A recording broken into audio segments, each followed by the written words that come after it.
ओम शांति। आज बाबा के 1 नवंबर 2020 के महावाक्यों पर आधारित कुछ चिंतन हैं।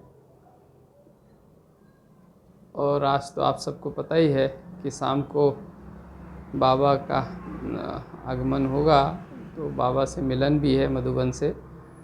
तो सीधे हम मिलन मनाएंगे सभी भाई बहन। तो हमारे लिए बड़े हर्ष का दिन है, आज उमंग उत्साह का दिन है कि बाबा को मिलने हम परम धाम जाते हैं आत्मा के द्वारा, आत्मा मन बुद्धि के द्वारा। पर आज बाबा हमको मिलने मधुबन में आ रहे हैं, तो सबको बहुत आनंद का दिन है। पूरे दिन ही खुशी में आनंद में रहना चाहिए, सदा उमंग उत्साह में रहना चाहिए। बाबा का जैसे आह्वान करते रहना चाहिए मन ही मन कि बाबा आइए और हम बच्चों को मिलन मनाने के लिए आइए मधुबन में।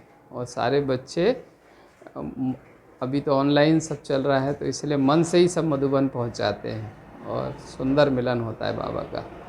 बाबा ने पहले ही कहा है ना कि बाबा जो भी राज जो हमको दिखा रहे हैं, जो भी वो ड्रामा की सीन वो कल्याणकारी है। तो इसीलिए सब में कुछ न कुछ कल्याण है, बस हमको बुद्धि से समझना है। तो आज की मुरली में विशेष बाबा ने जो आज की मुरली का टाइटल था अव्यक्त मुरली का कि श्रेष्ठ तकदीर की तस्वीर बनाने की युक्ति क्या है। तो श्रेष्ठ तकदीर तो जिसको स्वयं परमात्मा मिल गया हो, उससे श्रेष्ठ तकदीर संसार में किसकी हो सकती है। तो बाबा ने हमको आकर के इतने मर्यादाएं सिद्धांत बताए हैं हमारे जीवन को श्रेष्ठ बनाने के लिए, हमारी तकदीर को श्रेष्ठ बनाने के लिए। इतना सबसे पहली बात तो इतनी श्रेष्ठ मुरली रोज़ बाबा हमको सुनाते हैं। रोज़ नित्य नवीन नए नए मुरली के पॉइंट्स हमको बाबा देते हैं। यदि उन पॉइंट्स को हम ध्यान से सुनते हैं, अपने स्मृति में रखते हैं और फिर उनका जीवन में अनुसरण करते हैं, जीवन में धारण करते हैं, तो हमारी तकदीर श्रेष्ठ बनने लगती है। उसके साथ ही साथ अपनी तकदीर को श्रेष्ठ बनाने के लिए बाबा ने हमें कितने सोमान दिए हैं। दिव्य गुणों की धारणा की बातें हमको बताई है कि कैसे दिव्य गुण संतुष्टता, धैर्यता, हर्षित मुक्ता, पवित्रता, अंतर्मुक्ता, ये सहजता, सरलता, सहनशीलता, कितने ऐसे दिव्य गुण हैं जिसकी धारणा हम करते हैं, व्यवहारिक जीवन में लाते हैं, प्रत्यक्ष रूप में उसको अपनाते हैं, तो हमारे जीवन श्रेष्ठ बनती है, हमारी तकदीर श्रेष्ठ बन जाती है। तो बाबा कहते हैं ऐसी तकदीर की तस्वीर श्रेष्ठ बनाओ जो फिर 21 जन्म के लिए पूजन गायन योग्य बन जाओ। फिर आपका दृष्टि ऐसी होनी चाहिए जो जिस पर पड़े तो उसको दृष्टि से ही ऐसी प्राप्ति की अनुभूति होने लगे कि किसी महान आत्मा की दृष्टि मुझ पर पड़ी है और मुझे जैसे दृष्टि ही दृष्टि से वरदान प्राप्त हो गया हो, मुझे कुछ श्रेष्ठ प्राप्ति की अनुभूति उसको महसूस हो, ऐसी दृष्टि हमारी होनी चाहिए। फिर मुस्कुराहट चेहरे पे सदा हो, चमक हो चेहरे पर, रूहानी नयन चैन हो, भाव भंगिमा ऐसी होनी चाहिए जो उनको स्वयं को ऐसी प्रसन्नता महसूस हो, प्रसन्नता की जैसे झलक आ जाए, जैसे उनके अंदर प्रसन्नता की लहर आ जाए, स्नेह प्यार की लहर आ जाए उनके अंदर, ऐसा संतुष्टता की ऐसी हमारे चेहरे से उनको भासना आनी चाहिए कि ये आत्मा जो इनको पाना था पा लिया है, इनको वास्तव में भगवान मिल गया, इनकी तकदीर श्रेष्ठ हो गई है और ये महान आत्माएं हैं। इनके तो सानिध्य से ही हमको थोड़ी सी सुख, थोड़ी सी शांति की महसूसता हो रही है।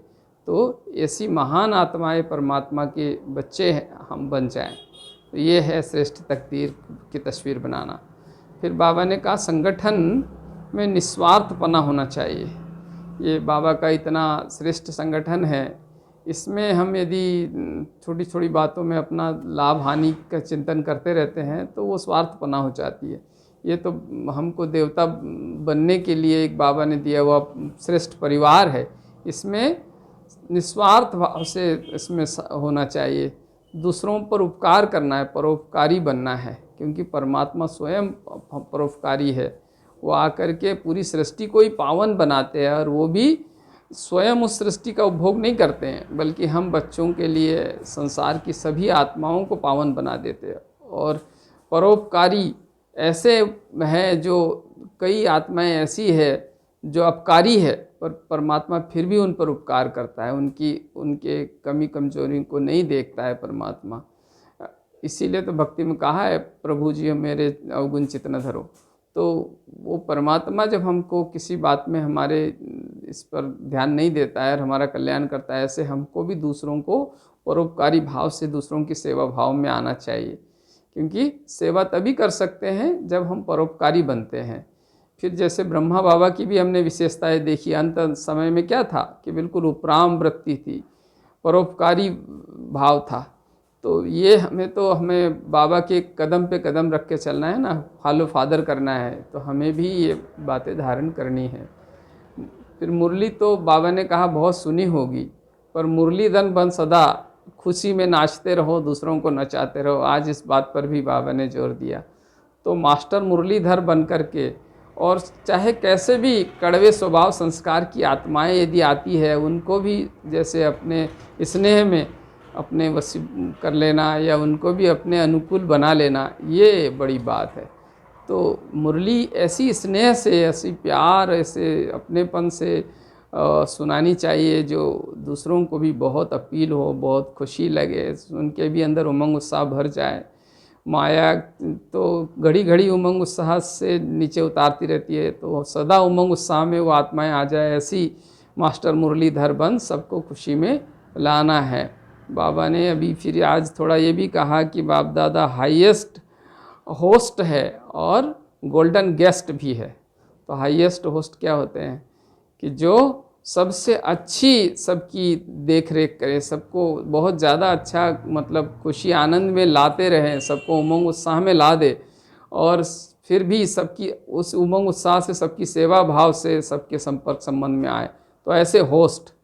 तो ऐसे बाबा ब्रह्मा बाबा को भी देखा कि कितने अच्छे मतलब श्रेष्ठ होस्ट बन करके सब बच्चों की सेवा की, बच्चों को संपूर्ण बनाया। और फिर अब जब संपूर्ण बन कर के बाबा के पास चले गए, तो अभी भी गोल्डन गेस्ट बन कर के और बाबा मिलन में हमसे मिलने आते हैं। तो बाबा ने कहा ऐसे ही तुमको बाबा गोल्डन गेस्ट बनकर फिर आता है। फिर बाबा ने आज दादियों को भी कहा कि निर्विघ्न सेवा की समाप्ति की दादियों को मुबारक दी, कि कितना मेहनत पुरुषार्थ करके यज्ञ को कहाँ से कहाँ पहुँचाया, कितनी निर्विघ्न सेवाएं की। छोटे मोटे कुछ भी परिस्थिति आती रही, पर सदा बाबा का साथ, एक बल एक भरोसे, सब परिस्थितियों से आगे बढ़ते हुए भी, और आज सेवा को किस बड़ी मुकाम पर लाके दादियों ने खड़ा कर दिया है। तो उसके लिए बाबा ने आज उनको विशेष मुबारक दी। दादियाँ तो कमाल की है कि इतना संसार का सब संभालते हुए भी सदा मतलब निश्चिंत, बेहद के बादशाह के भाव में रहती हैं, सदा उड़ती कला में रहती है। तो ऐसे तो हमें भी दादियों को फॉलो करना चाहिए। फिर आज डबल विदेशियों को भी बाबा ने विशेष मिलन मनाया। तो बाबा ने कहा डबल विदेशी तो मधुबन के श्रृंगार है, उनसे ही ये मधुबन के चमन में बाहर आ जाती है। और ये वास्तव में महसूस करने की बात है कि डबल विदेशी भाई बहनें आते हैं तो जो देश के भी भाई बहन होते हैं उनमें भी बहुत उमंग उत्साह आ जाता है। उनको इतनी खुशी होती है कि देखो हमारा परिवार विश्वव्यापी परिवार है, और हमारे परिवार में सब तरह के भाई बहन हैं। विदेश से भी देखो, कितना दूर से भी हमारे भाई बहन हमसे बाबा से मिलने आए, हम सबके बीच में आए हैं। तो अपार खुशी हो जाती है और आनंद की तो पराकाष्ठा हो जाती है। एक तो बाबा का मिलन और ऊपर में साथ साथ हमारे अंतर्राष्ट्रीय परिवार का मिलन हो जाता है, तो बेहद का गुलदस्ता हो जाता है। तो इसीलिए बाबा विशेष कहते हैं डबल विदेशी तो मधुबन के श्रृंगार है। पवित्रता का हथियाला फिर आज बांधने के लिए बाबा ने कहा, कुमारियों से का कुछ समर्पण समारोह था, उसमें भी फिर बाबा ने कहा कि देखो समर्पण होना अर्थात बाबा का संपूर्ण बनना, पवित्रता का हथियाला या कंगन बांधना, दृढ़ संकल्प रूपी कदम पर कदम बाबा के रखकर चलना। वो संसार में तो समझते पैर पे पैर रखकर चलेंगे, पर यहाँ बाबा ने कहा संकल्प रूपी कदम पे कदम रख के चलना है। तो जो महान हमें दादियाँ है, जो भाई बहन हैं, जो यज्ञ में जिन विशेष हमको प्रेरणा के स्रोत है, उनके कदम पे कदम रखकर हमको पुरुषार्थ करने की एक प्रेरणा लेनी चाहिए, और फिर ब्रह्मा बाबा को फॉलो फादर करके आगे बढ़ना चाहिए। तो दृढ़ता से ये हो सकता है। स्वभाव की छोटी मोटी कमी कमजोरी को हटा के और दृढ़ता से आगे बढ़ना है। फिर बाबा ने आज कहा रूहानी गुलाब, बाबा के इस रूहानी बगीचे के गुलाब समझते हो अपने आप को, तो रूहे गुलाब, ऐसे गुलाब जिसमें जो है भी देखने में भी कितने सुंदर और आकर्षक, तो साथ साथ फिर जिनमें खुशबू भी है, तो गुणों की, दिव्य गुणों की, दिव्य शक्तियों की खुशबू भी होनी चाहिए। तो ऐसे रूहानी गुलाब हो, ऐसे अपने आप को महसूस करते हो, तो कभी कभी इस पे भी किसी दिन विशेष यही स्वमान लेकर के कि मैं रूहे गुलाब हूँ, इस पर भी चिंतन करना चाहिए। फिर आज का वरदान में फिर बाबा ने कहा न्यारे और प्यारे बनने का राज जानकर राजी रहने वाले राजयुक्त भव। तो न्यारे और प्यारे कैसे बनेंगे, उसमें एक राज बाबा ने कहा समाया हुआ है कि जो जितना बाबा का बन के रहता है, जितना बाबा का प्यारा बन जाता है, वो संसार से अपने आप न्यारा हो जाता है। उसको अलग से कोई मेहनत नहीं करनी पड़ती न्यारा बनने के लिए, क्योंकि एक परमात्मा जो सारे संसार का रचयिता है, सर्व आत्माओं का पिता है, उसका प्यारा बन गए तो अपने स्वतः न्यारे बन जाते हैं। और फिर सबको राजी खुशी भी कर लेते हैं, क्योंकि परमात्मा को राजी किया है। तो एक करण करावनहार परमात्मा को राजी किया है। सच्ची साहब, सच्ची दिल पर साहब राजी, ये कहावत है। तो जब सच्ची दिल से परमात्मा को राजी करते हैं, तो एक परमात्मा राजी हो जाता है, तो बाकी सब अपने आप राजी हो जाते हैं। तो यही राजयुक्त बनना है, ये राज समझ करके और ऐसे न्यारे प्यारे बनना है कि एक को खुश करने में सारा हम न्यारापन खो देते हैं। इसीलिए बाबा कहता है संसार के एक व्यक्ति को खुश करने में सारा न्यारापन खो देते, तो उसके बदले एक परमात्मा को यदि हम आगे रखकर सारा पुरुषार्थ करते हैं, तो सारे अपने आप खुश हो जाते हैं। फिर बाबा ने आज स्लोगन में कहा सेवा से जो दुआएं मिलती है, वह दुआएं ही तकदीर का आधार है। तो तकदीर यदि बनानी है तो जो सेवा करके दुआएं प्राप्त करो। अनेक आत्माओं की सेवा निस्वार्थ निष्काम भाव से सेवा करो, जैसे बाबा भी निष्काम सेवाधारी है ना। यदि इस तरह से हम तन मन धन समय शक्ति लगा करके और सेवा करते हैं, तो बहुत सारे आत्माओं की दुआएं मिल जाती है। वास्तव में पुण्य क्या है? बहुत सारे आत्माओं की शुभ भावना, शुभकामनाएं, दुआएं, यही तो पुण्य है। यही हमको इस संगम युग पे इकट्ठा करना है। तो जितना हमको बहुत सारे आत्माओं की दुआएं होंगी, तो हमारी तकदीर श्रेष्ठ बन जाएगी। तो आज बाबा ने बहुत ही सुंदर मुरली चलाई, श्रेष्ठ तकदीर की तस्वीर बनाने की युक्ति। तो हमको अपने जीवन में ये सब युक्तियाँ निकालनी हैं और बाबा को, ब्रह्मा बाबा को फॉलो फादर करके, और हमको भी महान बनना है। अच्छा, ओम शांति।